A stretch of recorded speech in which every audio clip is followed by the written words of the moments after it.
Halo, selamat datang di Infonomik bersama saya Mika Rini. Di Infonomik kita akan berbagi informasi seputar ekonomi.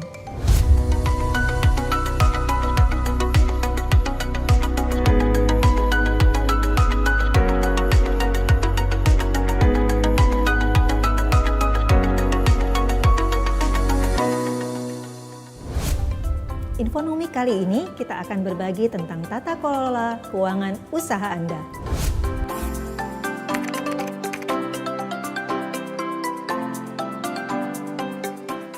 Bagus sekali jika Anda sudah punya motivasi untuk membuka usaha sendiri. Tantangannya memang banyak, tapi bukan berarti kita tidak bisa atasi ya. Yang pertama biasanya orang mengalami tantangan kekurangan modal ketika dia mau membuka usaha. Nah, caranya adalah memang kita bisa menabung sejumlah tertentu sampai tercapai modal yang kita targetkan atau modal yang kita butuhkan. Cara yang lain adalah kita memang mengusahakan permodalan tadi dari patungan atau kita istilahnya berkongsi dengan orang lain. Jadi dari modal usaha yang kita butuhkan bisa jadi 50%-nya disediakan oleh Anda dan 50%-nya disediakan oleh mitra atau partner Anda. Nah, yang saya ingin jelaskan di sini adalah bahwa ketika Anda awal membuka usaha, usahakan agar modalnya itu dari uang Anda sendiri atau dari patungan itu tadi, bukan dari meminjam. Kenapa demikian? Karena usaha ketika baru dijalankan, penghasilan usahanya belum stabil. Sementara kalau Anda sudah terlanjur meminjam, maka Anda sudah punya kewajiban cicilan. Padahal penghasilan usahanya juga belum jelas. Karena itu sekali lagi, ketika awal membuka usaha, gunakan modal usaha sendiri. Nah, supaya mudah dalam Anda mengumpulkan modal usahanya, terlebih dahulu memang harus dihitung berapa sih modal usaha yang sesungguhnya. Jangan sampai Anda merasa kesulitan untuk mengumpulkan modal usaha, tetapi Anda belum hitung dengan detail, hitung secara jelas permodalan untuk usahanya apa saja. Apakah untuk peralatan, apakah untuk tempat, apakah untuk perizinan. Nah, kalau sudah lebih detail, kalau sudah Anda breakdown, kan jadi ketahuan mana sih dari kategori berbagai modal usaha tadi yang bisa Anda hemat. Dengan demikian, mengumpulkan modal usaha menjadi lebih mudah.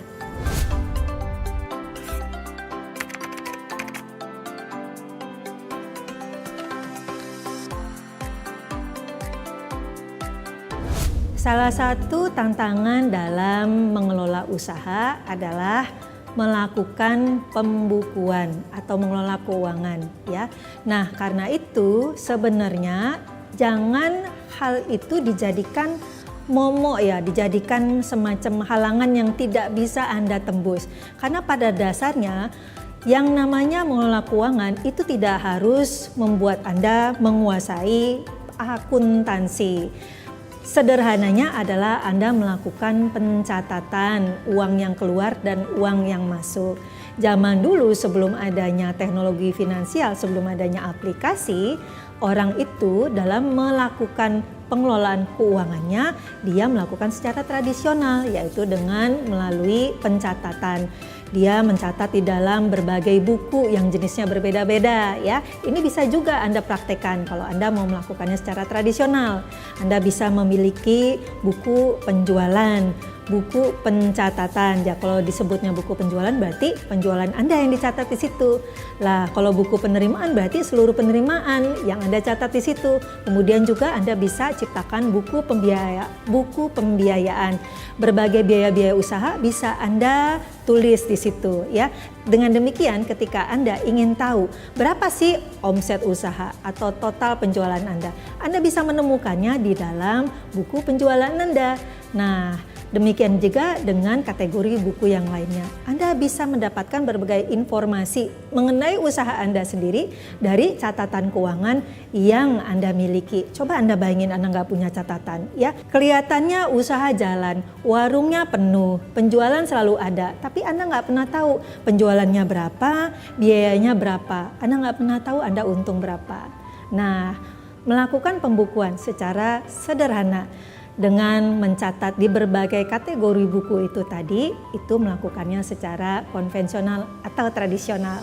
Cara yang sekarang jauh lebih canggih dan jauh lebih mudah. Jika Anda melakukan usaha Anda dengan memanfaatkan teknologi digital, seperti contohnya semua transaksi keuangan Anda lakukan melalui bank. Jadi ketika ada orang mau membeli produk dan layanan Anda, dia bisa melakukannya lewat transfer atau dia bisa melakukannya lewat dompet digital. Maka segala transaksi pembelian tadi tidak perlu lagi Anda catat, kan sudah otomatis tercatat ya. Demikian juga ketika Anda melakukan pengeluaran usaha. Usahakan agar segala sesuatunya Anda bayar dari rekening bank Anda, sehingga sudah pasti otomatis tercatat. Di akhir bulan ketika Anda menginginkan laporan secara keseluruhan dari aktivitas usaha Anda, baik yang masuk maupun yang keluar, Anda tinggal print atau cetak transaksi keuangan bank Anda. Di situ Anda dapat menganalisa sebenarnya situasi keuangan usaha Anda sudah cukup baik atau belum, berapa penjualan Anda, berapa biaya-biaya yang keluar, dan dari situ dapat Anda susun sebuah laporan keuangan berupa laba rugi maupun laporan besarnya harta kekayaan Anda maupun laporan omset penjualan Anda. Mudah kan? Jadi jangan dibuat sulit. Sebaiknya memang untuk usaha zaman sekarang Anda mampu beradaptasi secara digital sehingga pembukuan dan pencatatan usaha dapat dilaksanakan secara otomatis, mudah, dan sederhana.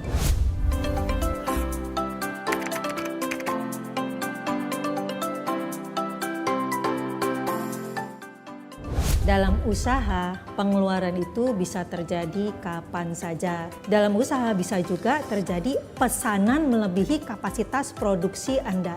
Nah, ketika hal-hal itu terjadi, tentunya membutuhkan uang kan? Apa yang terjadi ketika kita harus berproduksi lebih dari biasanya, sementara uangnya nggak ada? Mana mungkin kita menolak pesanan orang? Jangan-jangan kalau kita tolak, dia nggak mau datang lagi ke kita. Nah, karena itu dalam usaha kita perlu menjaga likuiditas, atau intinya kita perlu memiliki sejumlah dana yang memang diperlukan saat terjadi lonjakan biaya itu tadi.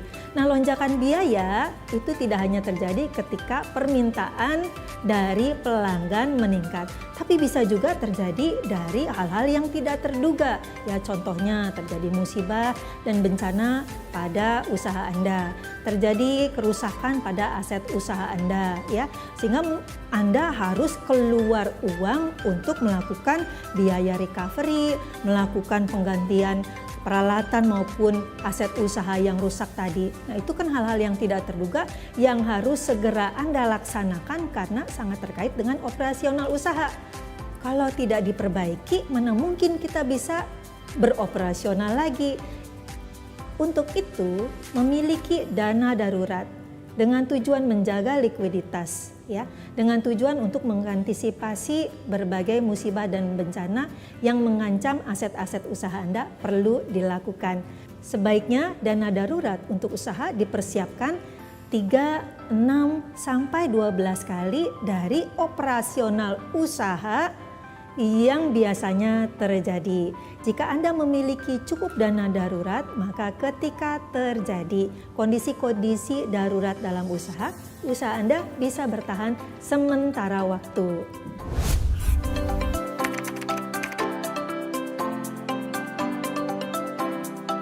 Dalam usaha, menjaga tingkat pengeluaran itu penting. Dalam usaha, seluruh pendapatan usaha juga tidak boleh dihabiskan begitu saja. Jadi sama seperti orang pribadi, usaha juga perlu menabung. Penghasilan usaha tidak boleh habis begitu saja. Nah, bagaimana caranya supaya tingkat pengeluaran usaha ini bisa terkendali? Nah, Anda harus deteksi terlebih dahulu nih, pengeluaran usaha itu apa saja. Kalau kita tidak bisa mengkategorisasi, kita jadi kehilangan fokus gitu. Pengeluaran apa yang sebaiknya atau pengeluaran apa yang wajar kita hemat.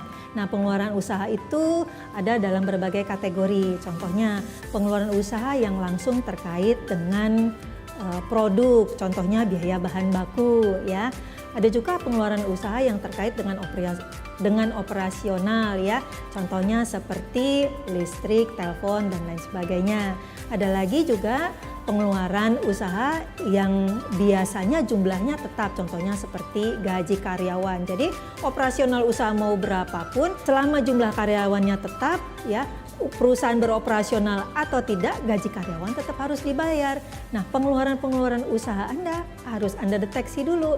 Apakah mengeluarkan biaya bahan baku, ataukah ada pengeluaran tetapnya, ataukah ada pengeluaran tidak tetapnya. Nah, dari kategori-kategori ini, mana yang bisa dihemat? Apakah bahan baku bisa dihemat? Mungkin kita bisa mencari bahan baku yang harganya lebih murah tapi kualitasnya yang sama. Atau kita bisa juga mencari supplier di mana bisa memberikan kita pembiayaan. Kita tidak harus membayar tunai tapi bisa memberikan tempo atau penundaan pembayaran. Tentunya ini menjadi keuntungan usaha bagi kita karena kita dapat mengatur berbagai pengeluaran tadi sehingga perputaran usaha kita semakin lancar dan efisien.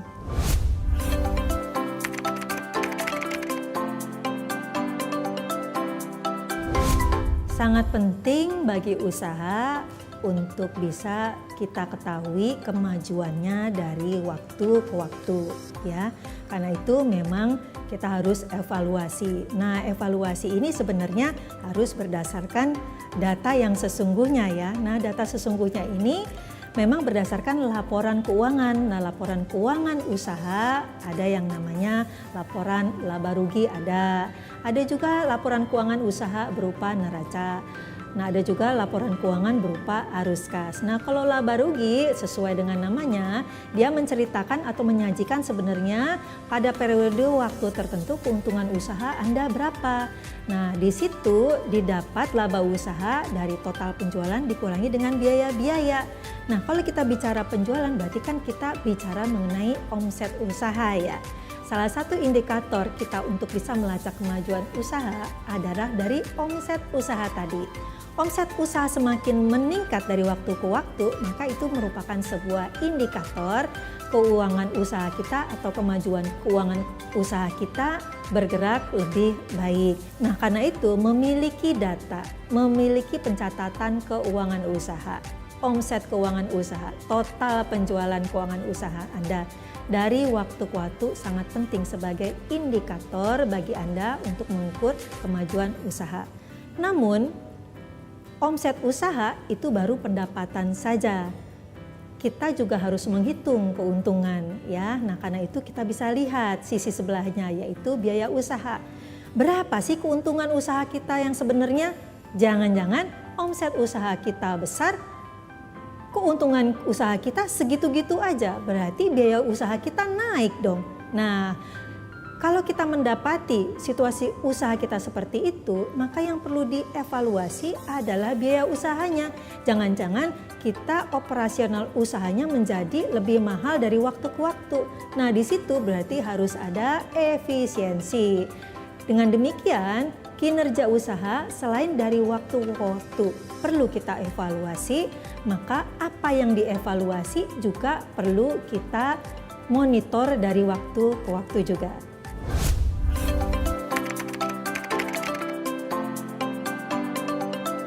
Dalam mengelola keuangan usaha bagi Anda yang baru membuka usaha atau biasanya bagi Anda yang masuk kategori usaha rumah tangga, usaha mikro ya. Ini biasanya ada sebuah kebiasaan mencampurkan keuangan pribadi, keuangan usaha. Selain itu juga biasanya muncul masalah tidak adanya pencatatan keuangan yang secara teratur dilakukan. Jika Anda tidak memiliki pencatatan, tidak melakukan pembukuan, maka biasanya Anda cenderung untuk mencampurkan aset pribadi dengan aset usaha. Nah, di awal Anda membuka usaha, pada dasarnya harus sudah dibiasakan.